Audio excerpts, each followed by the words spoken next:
India TV YouTube channel को subscribe करें और बेल आइकन दबाएं। और अब शुरू हो रहा है इलेक्शन का सबसे बड़ा शो, अब की बार किसकी सरकार, जिसमें हम आज बात करने वाले हैं उत्तर प्रदेश की 3 बड़ी खबरों की जो 2022 के दंगल में अपना बड़ा असर दिखाने वाली है। तो बिना देर की आज की 3 बड़ी खबरों पर सबसे पहले हम नजर डालते हैं आज की बड़ी इलेक्शन न्यूज। सबसे पहली खबर, उत्तर प्रदेश में मुहर्रम पर जारी एक सर्कुलर पर हंगामा मचा हुआ है।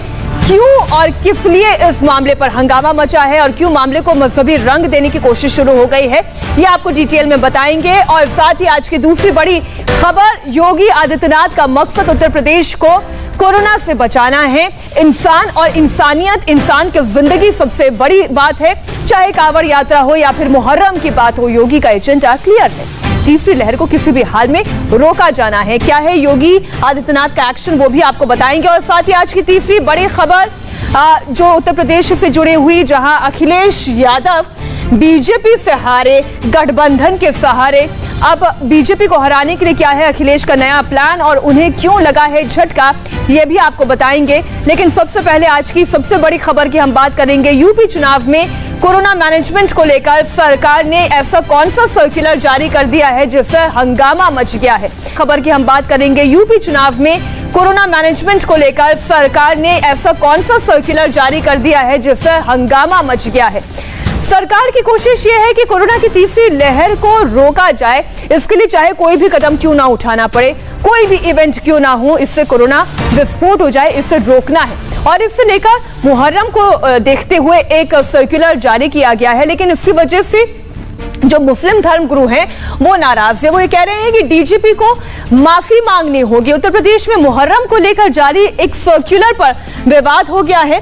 सर्कुलर की भाषा को लेकर मुस्लिम धर्मगुरुओं ने अपना विरोध दर्ज कराया है और डीजीपी ने गलत शब्दों का इस्तेमाल किया। ये कहना है कल्बे जब्बात का शिया सुन्नी को लड़ाने की साजिश है, ये उनका कहना है। दरअसल जुलूस और ताजिया पर पाबंदी लगाई गई है, लेकिन सर्कुलर की भाषा पर सवाल खड़े हो रहे हैं। इस एडवाइजरी में शिया सुन्नी विवाद का जिक्र है, जिस पर शिया समाज को ऐतराज है।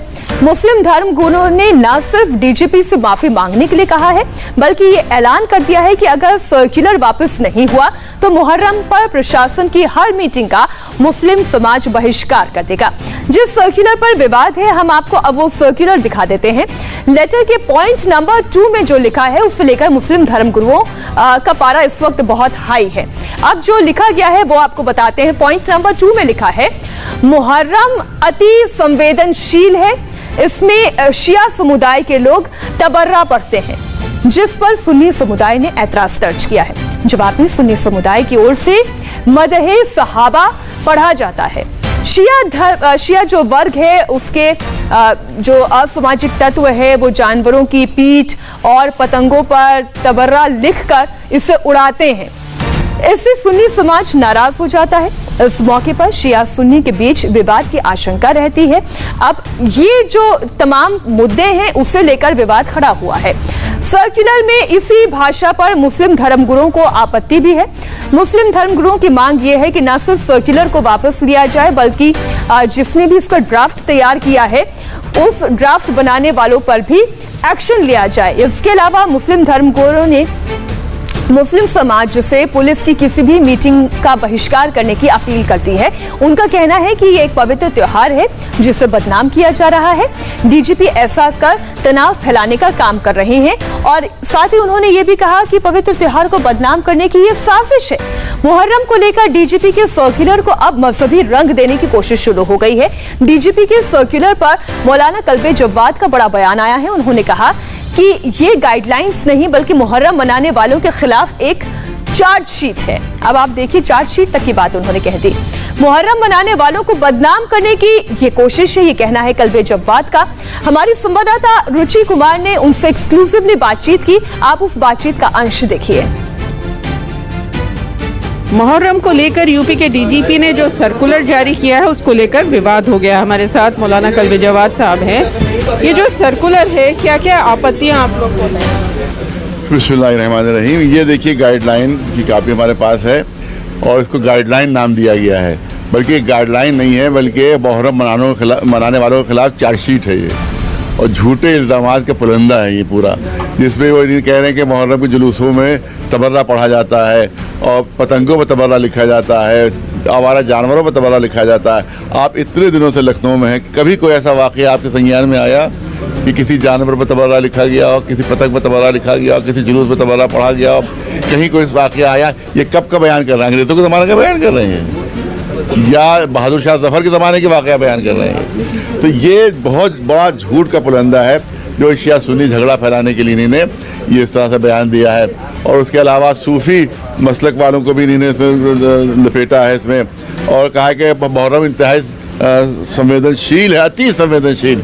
और एक अम्न के महीने को जिसमें शोक होता है, लोग मातम करते हैं, आप कहते हैं झगड़े का जड़ है ये, तो इसको मतलब है आपने मुहर्रम मनाने वालों को बदनाम किया। तो अगर गवर्नमेंट की पॉलिसी के तहत भेजा है तो गवर्नमेंट से शिकायत करना बेकार है, और अगर उनकी ये पॉलिसी नहीं है तो फिर हम उससे शिकायत करते हैं कि इसको जरूर गंभीरता से संज्ञान में लें इनके इस बयान को, जिससे पूरे हिंदुस्तान में झगड़ा भड़क सकता है। वैसे ये जो दिशा निर्देश हैं डीजीपी के, आपको क्या लग रहा है जो आपत्तियां हैं ये बताया चार्जशीट है, ये इसके पीछे क्या वजह आपको लग रही है? नहीं समझ में आ रहा है क्या वजह। या तो हुकूमत की पॉलिसी के तहत तो नहीं किया ही नहीं कहीं कोई कि शिया सुन्नी झगड़ा भी हो जाए, हिंदू मुस्लिम झगड़ा भी हो जाए, और अगर हुकूमत की पॉलिसी के तहत नहीं हुआ है तो इसको गंभीरता से योगी जी को और मोदी जी को संज्ञान में लेना चाहिए। शाम को कमिश्नर साहब ने कहा मिलने के लिए, लेकिन हमने कहा हम कहीं नहीं जाएंगे। जो मिलने आ सकता है, कोई भी दरवाज़ा खुला हुआ हमारा, तो हर मिलने आता है तो कोई मिलने आ सकता है, लेकिन हम कहीं नहीं जाएंगे, किसी भी इस कमेटी में शरीक नहीं होंगे जब तक ये बयान वापस नहीं हो सकता, जब तक वो उसके बयान को वापस नहीं लेते और उसकी माजरत नहीं करते, उस वक्त तक हम लोग किसी भी पीस मीटिंग में शरीक नहीं होंगे। तो नाराजगी कड़ी है और आपत्ति भी बड़ी है। इसके अलावा गाइडलाइंस में ऐसी क्या बातें लिखी गई हैं जो आपत्ति की वजह है, वो भी आपको बताते हैं। कोरोना की वजह से जुलूस या ताज़िया अगर हम कहें तो उसकी अनुमति नहीं है। पुलिस को निर्देश है कि जहां पहले कभी विवाद हुआ वहां पर खास तौर पर नजर रखी जाए। जुलूस के लिए नए रास्तों, नए परंपरा की अनुमति ना दें। सांप्रदायिक तत्वों के खिलाफ कड़ी कार्रवाई भी की जाए। पीस कमेटी की मीटिंग करते हुए धर्म गुरुओं से सहयोग की बात कही गई है। जो संवेदनशील जगह हैं वहां पर पुलिस बल और ज्यादा तैनात किया जाए, वहां पर ज्यादा सतर्कता बरती जाए, ये सुनिश्चित किया जाए। महिलाओं से छेड़खानी की घटनाएं ना हो और लगातार सोशल मीडिया की मॉनिटरिंग भी की जानी चाहिए। ये तमाम बातें इसमें कही गई हैं। सावन के बीच मुहर्रम पढ़ने से संवेदनशीलता बढ़ गई है। मुहर्रम में आतंकवादी लोगों को नुकसान भी पहुंचा सकते हैं, ऐसा संदेह भी आता है और इसलिए ज्यादा सतर्कता बरतने की बात कही गई है। वैसे ये पहला मौका नहीं है जब योगी सरकार की ओर से किसी त्योहार को लेकर ऐसा कदम उठाया गया है। योगी आदित्यनाथ का एजेंडा एकदम क्लियर है, तीसरी लहर को किसी भी हाल में रोकना है। यानी इसका मकसद किसी धर्म से आप जोड़कर मत देखिए। कांवड़ यात्रा पर रोक थी तो मुहर्रम के जुलूसों पर भी रोक है। मुहर्रम हो या फिर कांवड़ यात्रा हो, दोनों ही ऐसे पर्व हैं जिसमें बड़ी संख्या में लोग शामिल होते हैं, जिसकी वजह से कोरोना का विस्फोट का खतरा बना रहता है। ऐसे में मकसद केवल लोगों को बचाना है। हमारी सहयोगी रुचि कुमार इस खबर पर जुड़ी हुई हैं, हम सीधा उनका रुख कर लेते हैं।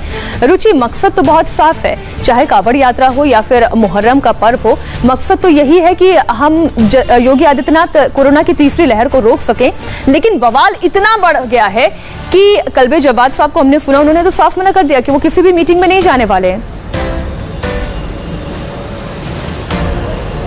देखिए, जो मुस्लिम धर्मगुरु हैं वो इस बात को लेकर सवाल नहीं उठा रहे कि जुलूस क्यों नहीं निकालने दे रहे। उनका ये ज़रूर कहना है कि जो ताज़िए निकलते हैं वो घरों से लोग लेके जाते हैं, तो जैसे पिछले साल कुछ लोगों को परमिशन दी गई थी वैसे परमिशन दे दी जाए।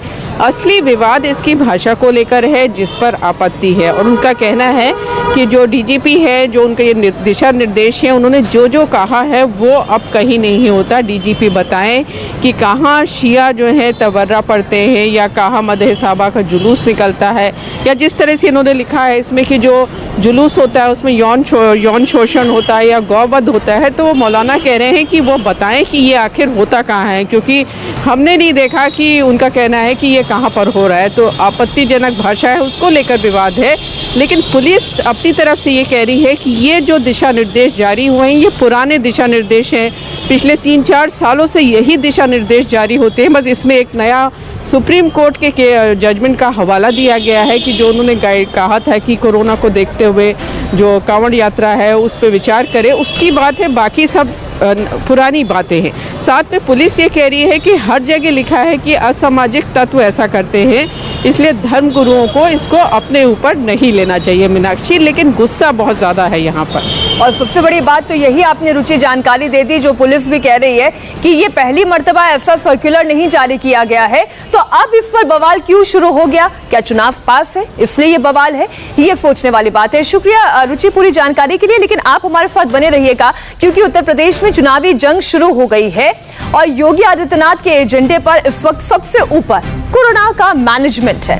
कल गृह मंत्री अमित शाह ने उत्तर प्रदेश के इस मैनेजमेंट की तारीफ की थी और आज खुद योगी आदित्यनाथ ने उत्तर प्रदेश की जनता को एक बड़ा मैसेज दिया। संदेश ये कि खुद मुख्यमंत्री इस लड़ाई में फ्रंट फुट पर आकर न सिर्फ लड़ रहे हैं बल्कि कोविड का टीका भी लगवा रहे हैं। वैक्सीनेशन एक मिशन के तौर पर वो देख रहे हैं और इसे आगे बढ़ा रहे हैं। आज मुख्यमंत्री योगी आदित्यनाथ ने भी कोरोना वैक्सीन की दूसरी डोज ले ली। योगी ने लोगों से भी अपील की कि वो वैक्सीन लगवाएं और जब ऐसे चेहरे वैक्सीन लगवाते हैं तो किसी भी तरीके का भ्रम भी दूर हो जाता है। आपको बता देते हैं कि योगी आदित्यनाथ ने कोरोना वैक्सीन की पहली डोज 5 अप्रैल को ली थी, जब उन्होंने पहली डोज ली थी, जब उन्होंने कोवैक्सीन लगवाई थी। और अब हालांकि 9 दिन के बाद ही 14 अप्रैल को उन्हें कोरोना हो गया था, तो उसके बीच में एक लंबा गैप आ गया क्योंकि आप जानते हैं एंटीबॉडीज डेवलप हो जाती हैं, इसलिए जो अगला टीका उन्होंने लिया वो आज की तारीख में लिया। उन्होंने दूसरी डोज 2 अगस्त यानी आज की तारीख में उन्होंने लगवाई। करीब 3 महीने का इंतजार इस बीच में रहा। और अब इलेक्शन शो में आज की तीसरी बड़ी खबर, उत्तर प्रदेश में गठबंधन पर अखिलेश को बीएसपी ने जवाब दिया है। कल अखिलेश यादव ने कहा था बीजेपी को हराने के लिए सभी दलों को एक साथ आना होगा, लेकिन बीएसपी के महासचिव सतीश चंद्र मिश्र ने जो बयान दिया उससे ये साफ हो जाता है कि बीएसपी उत्तर प्रदेश में अकेले चुनावों में जाएगी, वो किसी भी पार्टी से गठबंधन नहीं करने वाली है। आपको याद होगा कि इससे पहले भी मायावती ने यह कहा था कि छोटे दलों के सहारे है समाजवादी पार्टी, कुछ वही बात सतीश चंद्र मिश्र ने भी कही। आप उनकी बात सुने। हमारी पार्टी किसी के साथ मिल करके और चुनाव नहीं लड़ने जा रही। एक बार नहीं कई बार हम लोग कह चुके हैं, हम लोग अगर किसी के साथ मिल रहे हैं चुनाव लड़ने के लिए तो इस प्रदेश की जनता है, उसके साथ में मिल करके और हम लोग चुनाव लड़ रहे हैं। अकेले लड़ रहे हैं, अकेले दम पे सरकार बनाएंगे, पूर्ण बहुमत की सरकार बनाएंगे। नमस्ते, मैं हूं मीनाक्षी जोशी। वीडियो और खबरों से अपडेट रहने के लिए India TV YouTube channel subscribe करें, बेल आइकन दबाना ना भूलें। जुड़े रहें इंडिया टीवी के साथ।